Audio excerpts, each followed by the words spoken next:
Hi, I'm Thelonious Cook, and I'm for the soil, for improving the environment and human health.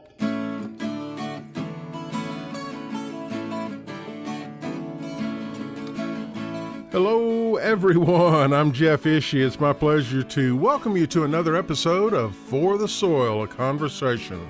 This week, we welcome to the show Dr. Rory Maguire. He's a soil scientist at Virginia Tech, and as you'll learn later during the episode, Dr. Maguire is not only a professor of soil science, but a fan of American history. So what do Lewis and Clark have to do with healthy soils?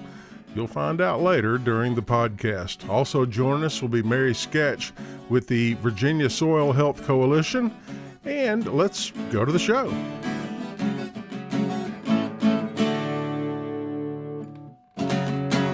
Welcome, everyone, to another episode of For the Soil, a Conversation. I'm your host, Jeff Ishee, and Mary, I am excited to welcome to our show a gentleman who is focused on soil health. And Mary, I'm going to let you do the honor of introducing our special guest for this episode. Thanks, Jeff. We're so grateful to have Dr. Rory Maguire with us today. Dr. Maguire is a professor at Virginia Tech in the School of Plant and Environmental Sciences, as well as an extension specialist with Virginia Cooperative Extension, an emphasis in nutrient management and sustainable agriculture. Mainly, he's one of our resident soil science experts in Virginia. And so excited to pick your brain today, Rory. And, to start, would love to hear just a little bit about your background in agriculture and what got you interested in soils and what brought you to Virginia. Oh, thanks, Mary. I grew up in Ireland around dairy farms, so I was always interested. A lot of my friends were sons of dairy farmers. Some of them grew up to be dairy farmers, but I was aware of all the changes that were going on in farming. And then I went off to university and I almost became a pure chemist. And I thought, I don't want to spend my life in a lab coat in a lab somewhere. And they had this interesting subject called agricultural, food and environmental chemistry. And it turned out that about half of that was soil science. I'd never even heard of soil science when I started that program, but that really got me involved in being outdoors, working with farmers and understanding the issues that were going on in the community. Now, of course, you're at Virginia Tech now. Where have you been prior to that? Well, I came to the US over 20 years ago, started off at the University of Delaware. Doing some work on phosphorus. It was at the time they were really concerned about algal blooms and toxic algae in the Chesapeake Bay. So it was mostly on the environmental side that I worked up there. Then I went down to North Carolina and did a lot of work with the swine industry down there. They've got a huge swine industry as well as some poultry.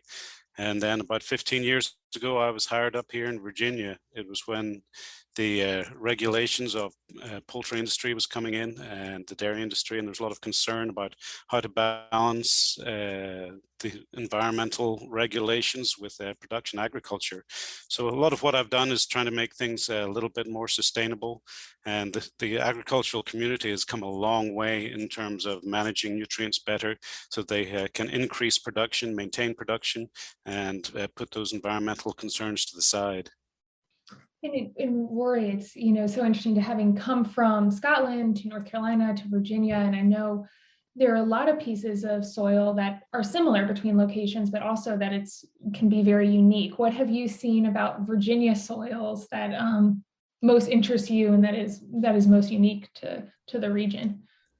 Well, when I started in Delaware, there were 3 counties and it's all coastal plain. So there's very, very little diversity in terms of soil and climate.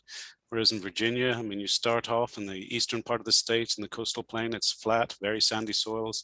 You come up into the Piedmont, which is much more clay, silty soils. And then you've got the ridge and valley system. So we've got extremely diverse soils. And one of the things that people ask me when I first came here is like, how come we got clay soils that have very low cation exchange capacity? They think of clays as having a lot of negative charge cation exchange capacity, and they read publications from the Midwest. And it took me a while to work out, is because of the last glaciation. So the Midwest was glaciated, and when glaciers stripped the soils, so in the Midwest, the soils are very young. Down here, the glaciers never reached Virginia. So our soils are millions of years old, and they're very, very weathered. So it's very diverse soils, very old soils. You know, Dr. Maguire, you mentioned diversity, and that reminds me of a story.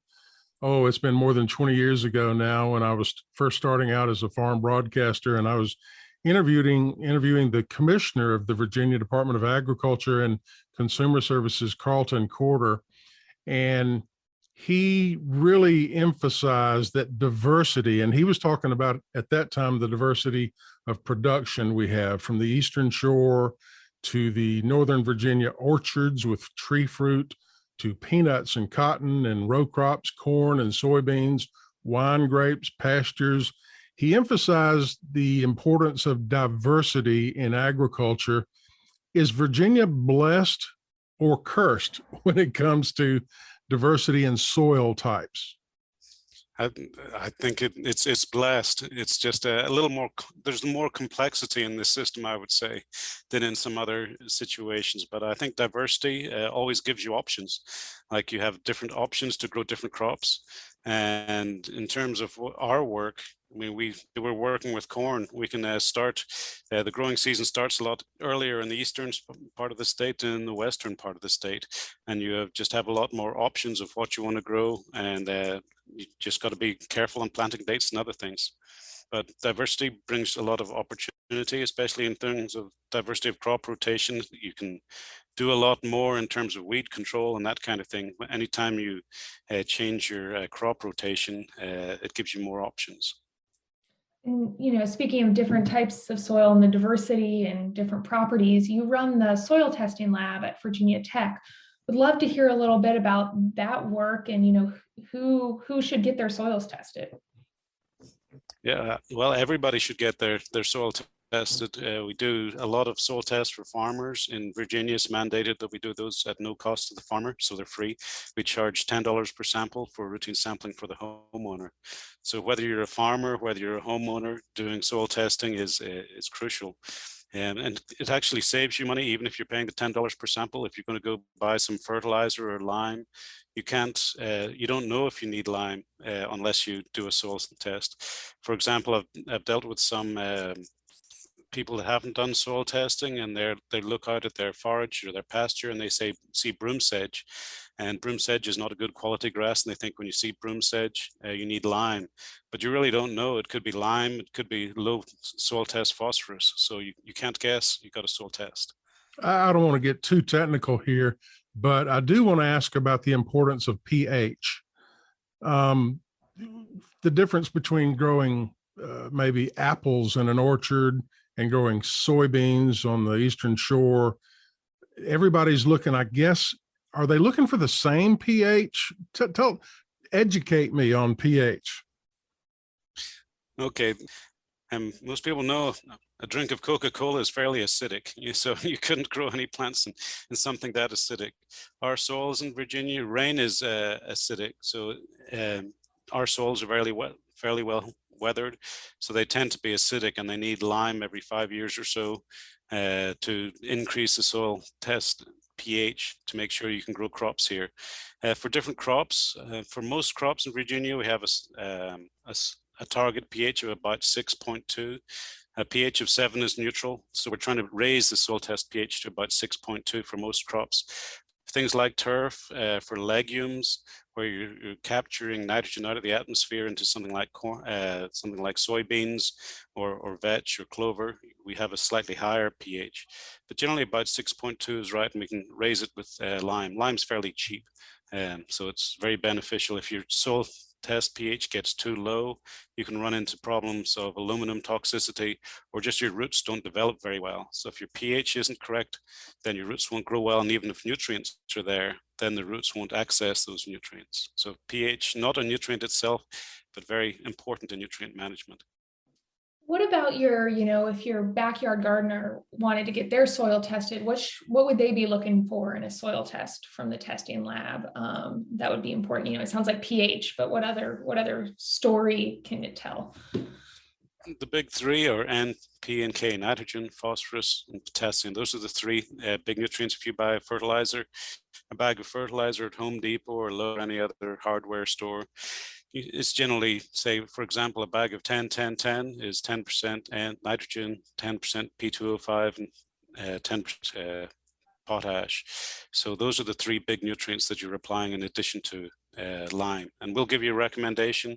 And for homeowners, we do it on per 1,000 square feet rather than per acre, because of course homeowners farming, we're looking after the nutrient management on much smaller areas.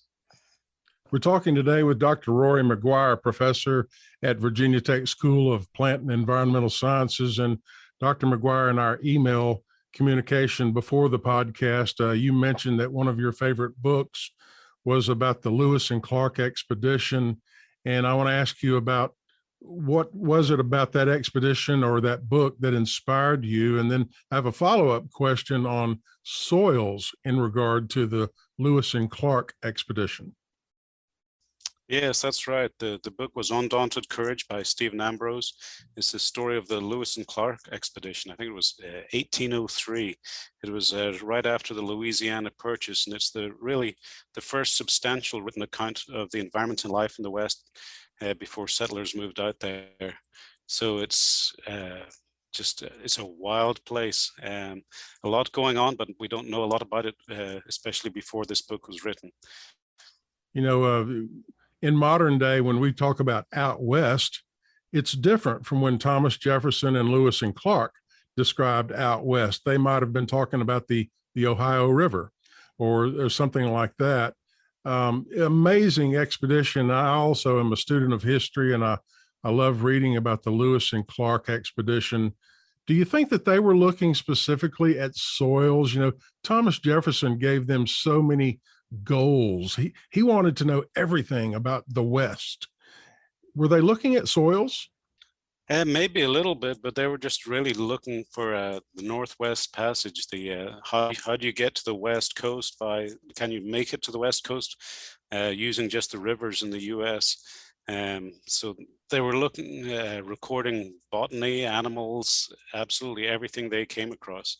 And when it came to the Great Plains, they saw the buffalo, and the Native Americans were lighting fires. They said the wildfires that they started drove them crazy, because the Native Americans were trying to either push animals as part of a hunt and use fire to control where the animals were going, drive them towards hunters, or to try and regenerate fresh vegetation.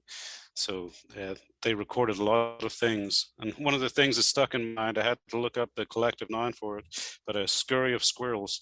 They recorded that there was so much abundant wildlife that the squirrels would get into a situation where there was no overpopulation. So these vast scurries of squirrels would swim across the river in front of them, and they could scoop them out for their dinner. We can learn so much from history. Mary, just a couple of minutes remaining in this podcast. Any other questions we have for Dr. Maguire? No, well, one, I'm going to remember scurry of squirrels, because I think we've got a few of those in our backyard. So appreciate that. And I guess just to close, something we really always like to ask is why soil health is so important to you. And, Dr. Maguire, you're committing your life to working on this and advancing sustainable agriculture. What wakes you up in the morning? Well, if you eat, you're involved in agriculture. I mean, I think that's the best bumper sticker I've ever seen. And it's one of the few things that they don't make any more of. We're in a consumer society, we're using more and more. They don't make any more soil. So we've got to do a great job of maintaining the soils that we have. And historically, our soils were degraded by many years of moldboard plowing and other things, and we're trying to bring them back. A lot of farmers have been very successful at bringing them back, but there's still room for improvement.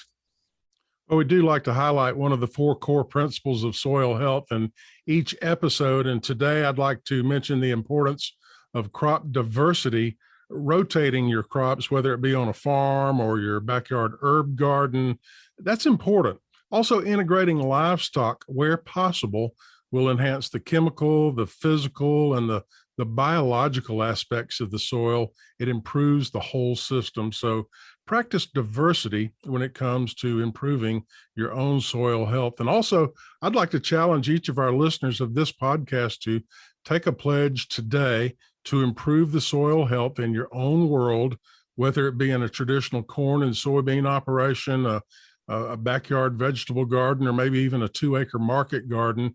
You can take that pledge by visiting our website at forthesoil.org.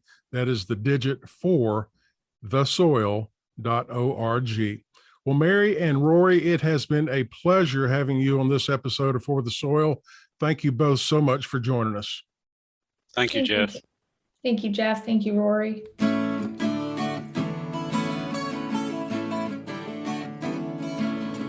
For the Soil, a conversation is made possible with funding support from the National Fish and Wildlife Foundation and the Agua Fund. Other partners include the U.S. Department of Agriculture's Natural Resources Conservation Service, Virginia Cooperative Extension, Virginia State University, Virginia Department of Conservation and Recreation, and partners of the Virginia Soil Health Coalition. Views expressed on this podcast are those of each individual guest. To download a copy of this or any other episode, visit the website forthesoil.org. And if you have a specific question about soil health, just contact your local extension office, your local USDA service center, or a soil and water conservation district office. Music used during today's program was provided courtesy of the Flip Charts, all rights reserved. For the Soil, a conversation is produced by On the Farm Radio in collaboration with Virginia Tech. I'm your host, Jeff Ishee.